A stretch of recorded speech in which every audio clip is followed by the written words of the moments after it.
been featured on the NewYorkTimes.com from Crown Heights in Brooklyn, Freida and Chani, owners of Mimulo. How are you? So good. Welcome to the Beautiful People series. Hello, beautiful people. So fun. I'm super excited to talk to you guys because I have been an admirer of both of you for a very long time. Your work is absolutely incredible, and I just admire you both so much. I want to talk about the two of you. Now, I know that you guys have been friends for a long time. You've gone to camp together. You've done a lot of things, and then you Really listening, this girl. um, and so before you started the business, tell us a little bit about the relationship between you two. Before we started our business? Mm-hmm. Gosh, it's so long ago. It's hard to remember. friends that celebrated each other's accomplishments and showed up for each other in different fun ways and adventures that we were in at that time. When Freida was working for a friend of ours, before we came up with the idea, I had my first kid and I would just come and hang out with her. Cause like, that's what you do. You just hang out. Yeah. And we also worked together in other ways. We worked as like counselors together for a little kids camp. And yeah, every single summer for our entire lives, we spent the summers together. We went to school together. I remember when Freida came to my house to surprise me for my birthday and freaked the crap out of me. Like I literally started crying because I didn't know what hit me. Like it was just all the things Yeah. of life. I mean, we know each other since we're 7 years old, and now I am a woman of 40 myself. So it's just a lifetime of being in each other's lives and enjoying. And what do friends do? They just like hang out. Yeah. Hang out. It's like wherever you're at, whatever you're doing, whatever we're going to explore. We're going to a Soul Farm concert in the city. We're going to I don't know, hang out at my mom's house and eat her pie that she made for Shabbat. Like whatever. Oh, yeah. You would study. Yeah, right. Yeah. So tell me a little bit about how the business thing came up. Were you guys floral designers prior to your business, or how? Because I know do you do catering too? Like, tell me a little bit about that too. It's funny because people get have this idea that in order to do something, you know how to do it. And the way that we experienced it was very much the opposite. We had no experience whatsoever. So you're self-taught? Self-taught completely. We opened Wow, the that's business. I was amazing. 21 and Connie was 22. Like, what do you know at that age? We'd gone to like a Torah day school here in Brooklyn that did not teach us anything about running a business or even balancing a checkbook. Nice. Or anything creative either. Yeah. Not really. It's interesting because like going back and noticing the areas which I really felt alive in was usually at the time that we did our school plays, and that was very thrilling, and it was once a year opportunity, and there's different, small opportunities for art, but it definitely wasn't a focus. And then as Hani mentioned, I was working at this business that I was really unhappy at, and a, a storefront around the corner became available, and we would just like go and look inside. Yeah. See, there's like nothing to possibilities. Could you see Window. it? Could you like see the vision of what you wanted it to be? Yeah, just looking at a space, like we should do something. Like I had an understanding at that point already. I was married about 6 months, and I already had this like understanding that I'm gonna have to work for the rest of my life. Yeah. So what do I want to do? Like, do I want to continue to work for somebody else? Do I want to do something on my own? And the guy that I was working for at the time, I was 21 and he was 20. and this was his third business. So it was super inspirational to me, but also very depressing. I felt like at 21, I hadn't done anything with my life yet. Oh my gosh. And so I was just like, if he could do it, I could do it. Yeah. And Wow, so that's Connie and I incredible. talked about it, and we are like, okay, let's do something. We just didn't know what. And when we landed on flowers, it was not because we had any experience. It was because I happen to love flowers, and I saw a flower shop. I mean, we've been to a bunch of weddings because all our friends had just gotten married and Yeah. hadn't been inspired by anything. I had been in California for my sister-in-law's wedding, was not inspired, walked into a flower shop to buy some, like, while I was gallivanting. And I was just looking at the arrangements, and I was like, if this is what they're selling for this much money, we could for sure do this, but I Yeah. think we could do something better. And so I called Connie from there, and I was like, let's open a flower shop. And we did. And we figured And everything you were just on board. You were like, yeah, sure, why not? For me, it was just anything creative. It didn't really matter the medium. I just love being in the process of creating. And so whatever the medium I get to work with, which has been such a blessing that it is flowers, because flowers is just so spiritually enhancing and so magical and privileged feeling to be able to work with flowers and the intricacies of their beauty and the healing that they offer also that I was not aware of going into it. But as a mom and mom flower shop, we really had the opportunity to become a part of our community in this very unique way and interpret people's emotions through the flowers that we collected for them in their bouquets. And so it was really just for people, they would come, it was like an oasis in their day, in the community itself and as a space itself, but also like in their day. Like Friday afternoon was a very busy time because we celebrate Shabbat every weekend, and it's traditional to enhance Shabbat with beautiful things like flowers or beautiful fruit or nice cakes or whatever it is. And so people would come on a Friday afternoon lugging all of their bags from everything that they shopped, put it down on the floor in the front, and then come and collect flowers with us. We'd walk around. We had an open flower bar. So it was very like, there was no pre-made bouquets. We made a bouquet that really reflected what it was that you wanted to experience this weekend. And so, and then people would have their bouquet and then walk out and forget everything else that they brought with them behind. And I wouldn't say anything just because it was so pleasurable for them to have that moment. And then like 5-10 minutes later, they came running back and they're like, oh, I forgot all my stuff. Like it was so like funny. this place to like honor like something inside of yourself, but also get lost in something that is so beautiful and intoxicating in the way that it overtakes. And yeah, it felt really special to be a part of the community in that way. And then from that, it kind of just slowly evolved because like, if you could do this, can you do that? And if you can do that, can you also help out with that? And no, we did not have any experience with any step along the way. But every time someone asked us for something that expanded us a little further, Freida and I would kick each other on the table and be like, sure, we can do that. Yeah, Right. we got that. And we did. And we did. I think that like what we had working for us most powerfully was our almost like cocky confidence in ourselves and the way that we believed that we could. And because we believed that we could, we did. And Yeah. it took us to where we are, which is pretty epic. Yeah, that's amazing. I know. I feel the same way. Like fake it until you make it. Like you just don't say no. A funeral arrangement. Yeah, yes, I could do that. You Yeah, just because can't. I think the way that we went into it wasn't that we know anything, it's that we could learn anything.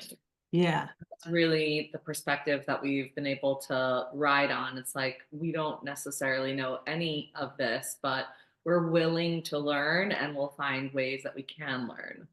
How long And have you guys been in business? 17 17. years now. Yeah. 17. Yeah. Sorry, I didn't mean to interrupt, but I just, yeah. oh no, that's fine. How would you Absolutely. describe your business? I would describe our business as a feeling-led experience that you get to offer your guests because it's evolved into a full event planning production and event planning business. So, but what I think is unique about us is that we really lead by the feeling that the client is looking for. And so when you come and have the experience, you really get to drop into a frequency that offers that embodied experience. Yeah, I get that. Speaking of community, and I know where you guys are is a tight-knit community. How does what you do affect your community, or how did they play a part, or even your faith play a part in your business? I think that community definitely like gave us our first framework Mhm. that we were able to be a part of, and there was a lot of very, very warm support for us bringing art into the community and bringing a feeling of femininity. At the time that we opened, I think we were one of the only female owned and operated businesses that were on a storefront, and we were really one of the only ones that were um, not just for women. Like most of the stores that were run by women were for women. So you were going to go buy a bra from a woman. So there's a bra store run by a woman. But um, the only other store that I remember existed was like the baby store that a man would go into that was run by a woman. So we definitely opened a lot of space at the time for there to be a front facing female led space that was very feminine. It had a very feminine feeling. And so I think that, you know, what we offered the community was an opening to the softness and the beauty and the experience that can be so grounding and uplifting at the same time that, Yeah. you know, a feminine touch offers.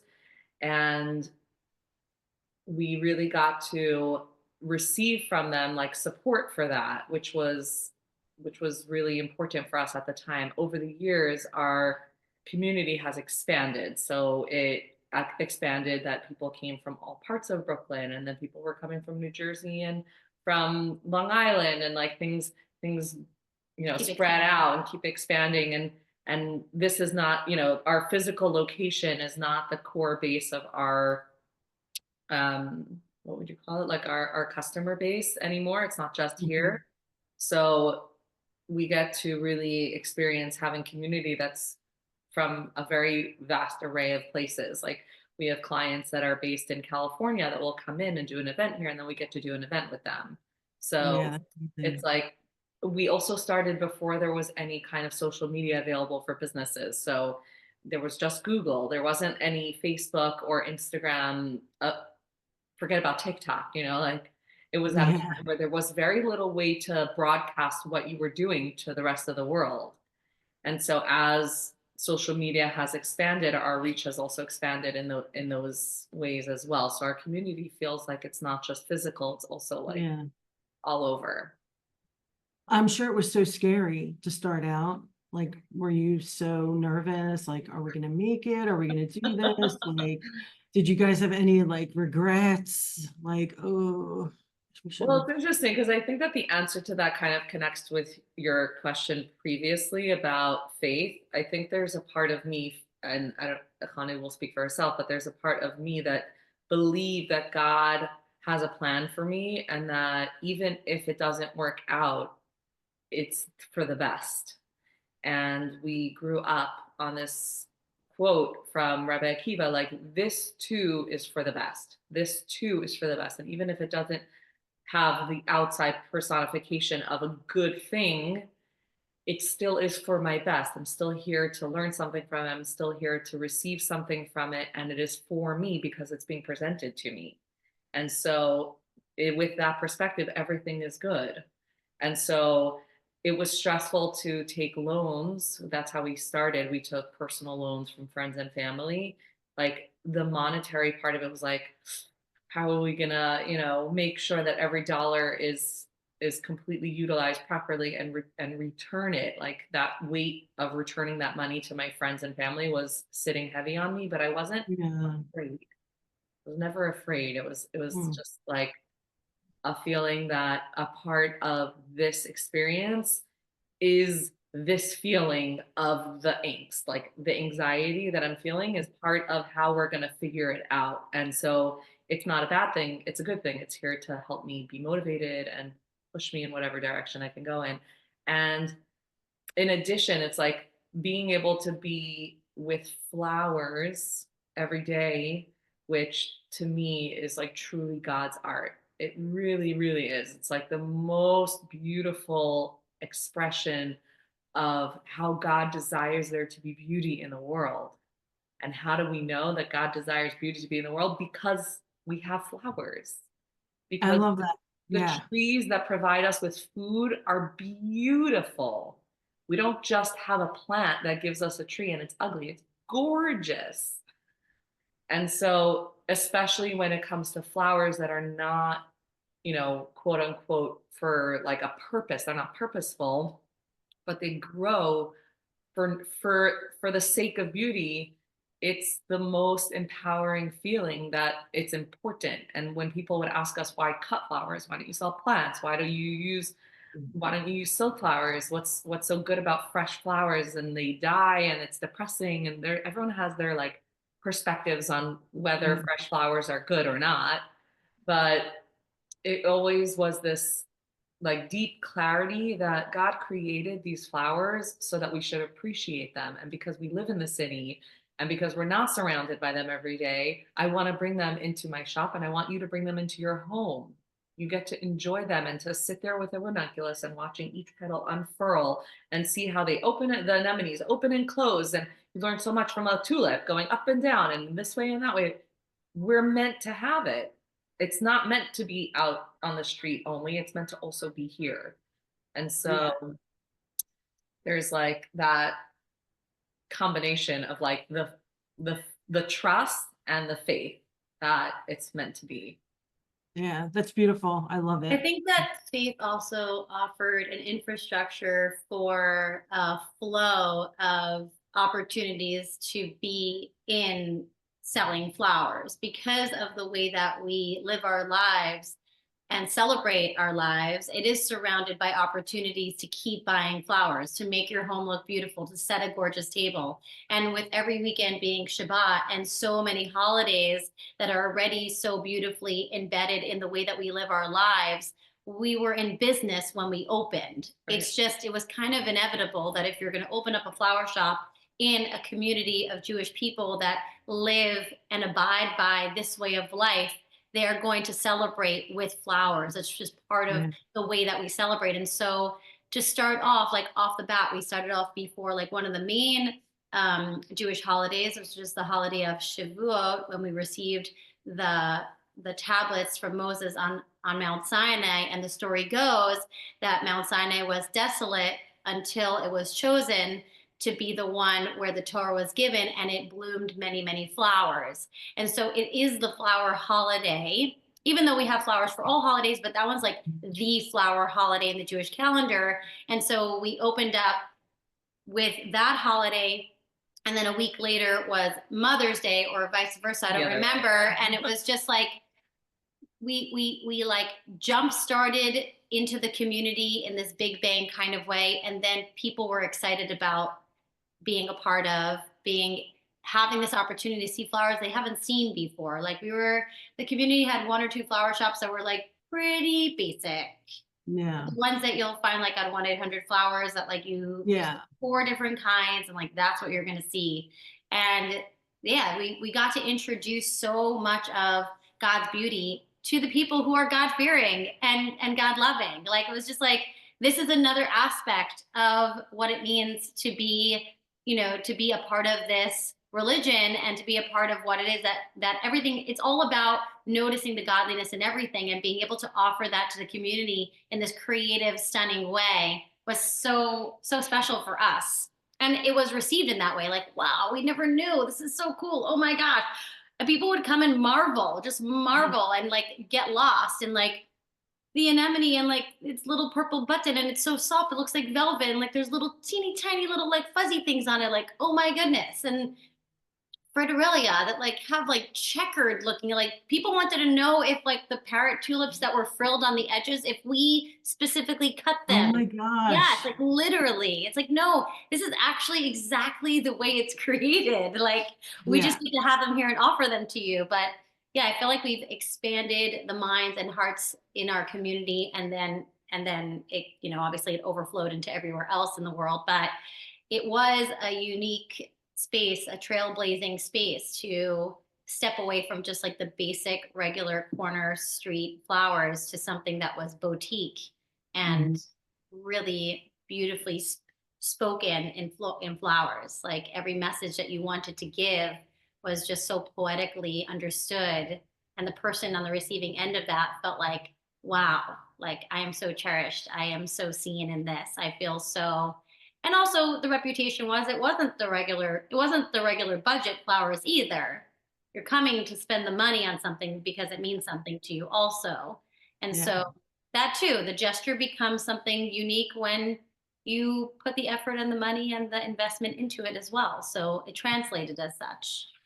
Yeah, I can't stop smiling because all of that is just, yeah, amazing. Well, I feel too like when you're bit by the bug, like you're bit by the bug, like I'm completely obsessed with flowers, and just hearing you speak the way that you spoke, you're obsessed with flowers, right? Yes. How would you describe your design style? I like to call it old money. Oh, Yeah, okay. Okay. because it's really not about poking anybody's eyeballs out. It's really just about each flower and the stunning contribution that it offers, and then the beautiful way that they sing and tell a story together. And Yeah. when you don't have the pressure, and I feel like old money people are in this category, to like impress anybody, then you can just make something because you love it, because you appreciate it, because this is for you. And so it's not about what anyone else is going to think or what they're going to say. It's because you love it. And I feel like that's what it is. It's like old money is just this frequency of existence that I can live within the way that I appreciate it the most, not answering to anybody else.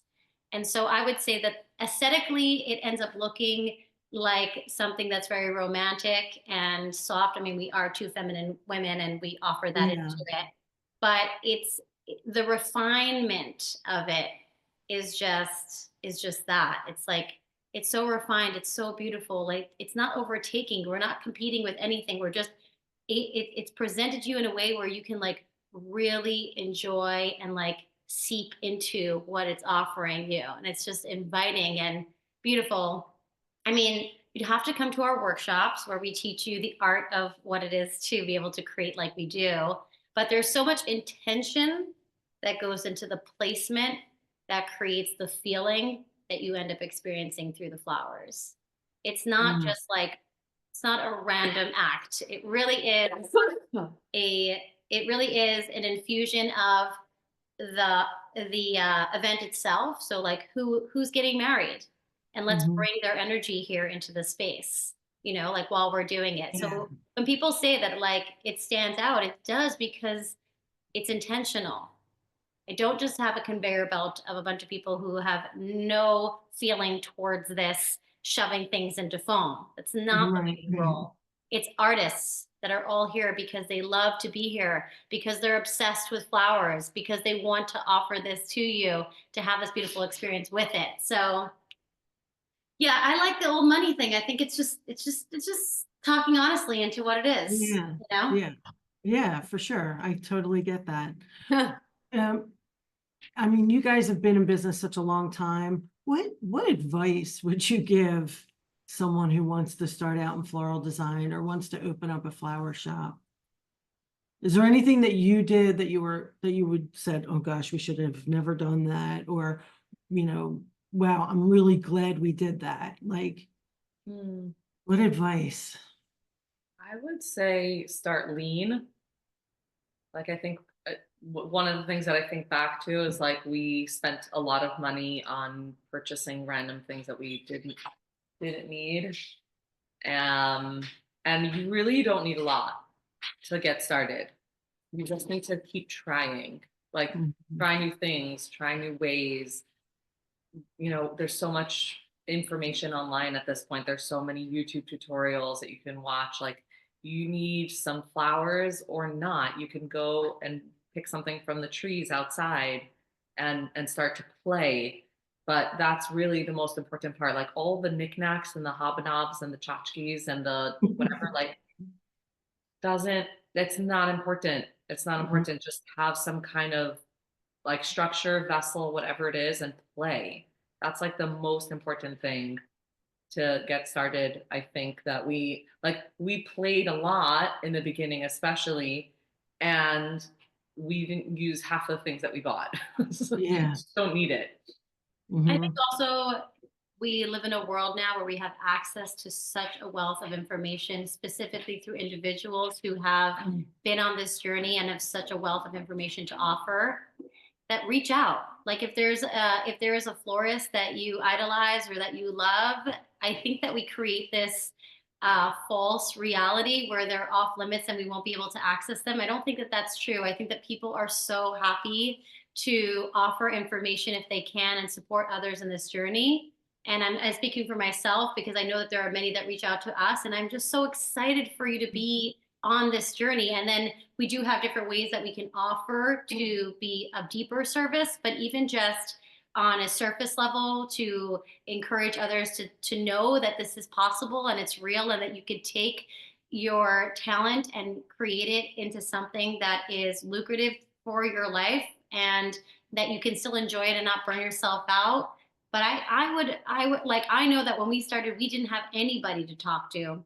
And Yeah. even people in business were difficult to talk to because they like didn't value or understand the value of the creative output that we were so passionate about. And now there are people out there, ourselves included, that that have been, you know, through trial and error, have learned many things, and you don't have to make the same mistakes because the Yeah. wisdom is now here and it's accessible if you just reach out.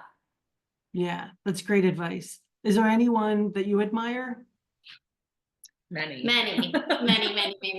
Most my one the one that's like sparking right now is David Stark. Mhm. I just think he is like just a brilliant mind Mhm. with florals and in all creative ways. I am just in awe of his. Oh, I'm just in awe of like the way that he thinks and creates. I'm just like, oh my dude, next level Yeah. stuff. Yeah. Yeah. And many, I mean, our Instagram feed is just of all people that inspire us. Yeah. Artists of all kinds, not only flower people, Yeah. but it could be fashion people, it could be people who are painting things, it could be people who are, uh, yeah, doing any kind of artistic output, even Mhm. inspirational stuff in their own way, writing, poetry, all kinds of stuff is where is is what I'm looking at, is what the feed that, you know, Yeah. comes up for me, because those are all ways that open your mind a little bit more. Everything inspires a little shift or a little open door to something that, like, oh wow, I wonder if I did that or did this, and like, oh cool, like that, what a good idea, and I love that color, I never thought of those two colors together, what a brilliant Yeah. combination. There's just so much to learn from everybody around us. It's so awesome. Yeah. Oh, I wanted to ask you, on your website, when you click on editorials, is that you guys? Yeah, I yeah. knew it. Oh my God. Because well, you look totally different, but I was like, that's them. Yeah. It's so creative, really Yeah. amazing pics. I love them.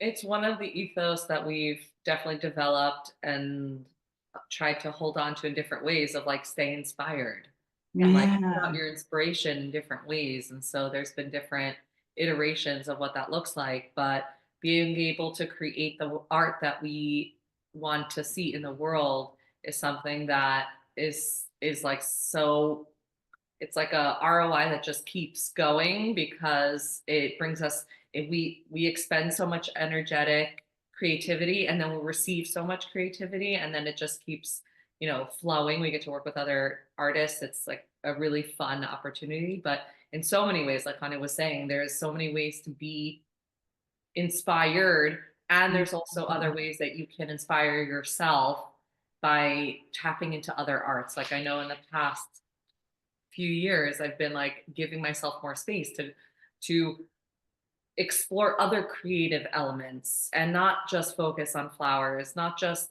you know, be so laser focused in this area, but to recognize that as an artist of flowers, you have artistry inside.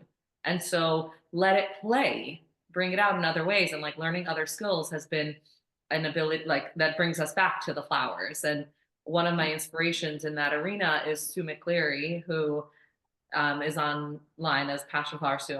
I mean, obviously, if you don't know Sue, you're like, who are you? Under a rock. We also got to be at one of her workshops. Yeah. That was like next level. But like I've been following her work for years, and the fact that she is so inspired by so many things in nature and with her history in jewelry making and the way that she brings it all together and is continuously creating new ways of doing things with all those elements together.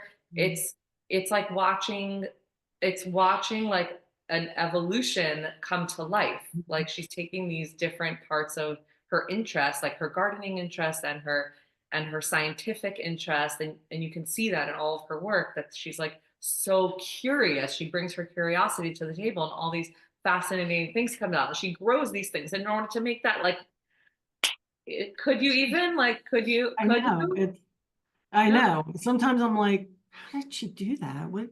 Right. Yeah, and so I'm so inspired by that. It's like I want to keep learning new things so that I could bring that into my work. Like now I'm working on a series of crocheting pieces and embroidery, like specifically embroidery for this project of like learning how to embroider different flowers that inspired me on a trip, and like starting to like play with the different textures of it. It's like I'm utilizing my creative mind, but also my hands are learning new shapes. And then when I do flowers, I'm like, oh, I could do this. It's so interesting. Like, let's play with that. Let's string that together. Like, there's so much opportunity if you allow yourself to like have a broad reach. Yeah. What's one thing that maybe the people that are watching, like one thing that maybe personally that they don't know about you that would be interesting or not interesting, or just in general? That's so fun. Like what, for example? I'm not giving away any of my secrets. Oh, but cute. Well, you know, it could be something from your childhood or something that, you know, happened yesterday that was interesting.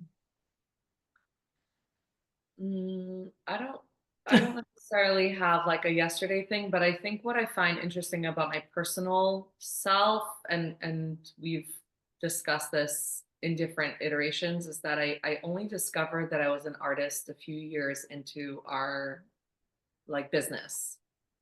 Like the idea of running a flower shop didn't like it didn't click for me that I was attracted to it because I was an artist. And after a few years, we had this conversation once in the shop, and we're like, we're artists. And it was like, and I had been, and I still am so hard on myself for not being, you know, for not knowing everything, for not being perfect, for not showing up in all the ways, and for everyone experiences it differently. But my desire to be, you know, fully aware, and if I didn't learn it, then how do I know for sure that I know how to do it? If I didn't take a course and I don't have a certificate of completion, like nobody told me that I know how to do it. It was like, actually, as you're doing it, regardless of the iteration of it, it is art. And so when I look back at our previous work, it's so like 10, 15, 20 years ago, but like, and I don't love it now. It's like embarrassing, but at that time, that was the art of the time. And I was an artist because we were figuring out how to do all these things that was so creative for that Mhm.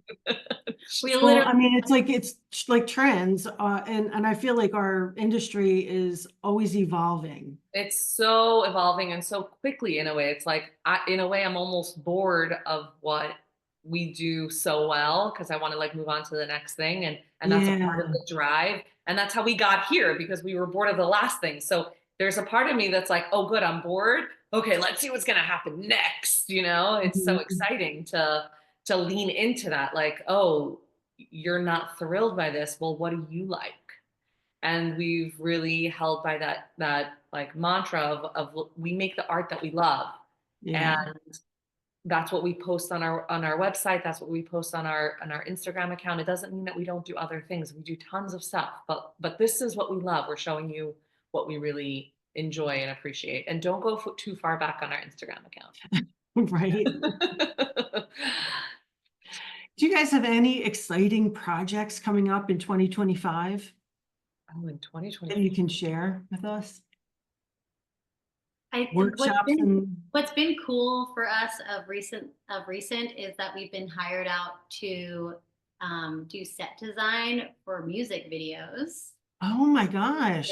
new kind of cool niche expression of our artwork and an expansion of the things that we do. And the one that we have coming up right now, it's so cool because I love AI because they can send me images of what they're hoping for their set to look like, and then I can take Oh, the vision of interesting. what that is and try to see like how can I create this in real life, because you just like asked for an image to be constructed out of nothing for you, and then we get Wow. to figure out how to create that in real life. And so that's been fun. It's fun to have it's fun to like be doing our weddings and other celebrative events and all the other kind of things that we get to do. But it's also been so fun to see what else comes into the space, and being able to do something like music videos is a departure in some ways and also allows us to be creative in new ways, but Mhm. utilizing all the skills that it takes to do everything else that we do. So this one music video that they kind of want to make everybody in the orchestra look like they're in a meadow, with like trees, and they do it. They like to Wow. do it in controlled environments because they want to film and catch everything exactly how they want Sure. it to be. So they don't go That out makes to the meadow. sense. They want you to create the meadow in this blank canvas Mhm. studio. And there's just so much fun in that. There's so much fun and adventure in being able to make something look so real that you can almost touch it, and Yeah. it's just a screen. I mean, it's just Yeah. a set design, you know. Yeah, yeah. Well, that's Yeah, exciting because I mean, it's going to be different every time. There's not going to be the same one twice. So, absolutely, yeah, absolutely. And it has been. that's We've done quite a incredible. few now, and that this is the next one that we have coming up right now, and yeah, it's just going to be. It's so fun to. It's so fun that this type of undertaking of being in this floral industry is an adventure that will keep taking you into Yeah. different places, that becomes where you get to express yourself creatively. So yeah, just really fun. Well, that's amazing. We'll have to keep checking back and Yes. looking at your Instagram for pics Follow us and on stuff. Instagram. Yeah. We It's- love on Instagram, especially, we love to take you through the journey of what it takes to get there. Because I find that in this industry, and we have found in this industry, that people just show up assuming everything was just here and don't understand the effort and the planning that it takes to yeah. create magical experiences. And so so on our stories, we love to start you off with like, we come to the venue, there's nothing in here, and watch how it slowly becomes Yeah. what we're at, like the event that we're at. Yeah. That's incredible. Well, Frida, honey, please, thank you so much for coming on, beautiful people. I love you guys and admire you. And I just want to thank you from the bottom of my heart. Yes. Absolutely. Let's hang out. When are you coming to New York? I'm coming. I'm doing it. I don't Let's know do when. I'm coffee. doing it. Yes. Yeah. Have It's a only coffee what, dinner or something. 7-hour drive? No big deal. No big deal. You know what? Yeah. I'll just take a flight. Okay. All right. We're here for it. Love Yeah, that. for sure. So All down. right. Thank you so much. Today. Pleasure. Be well. Thank you. Mwah. Bye.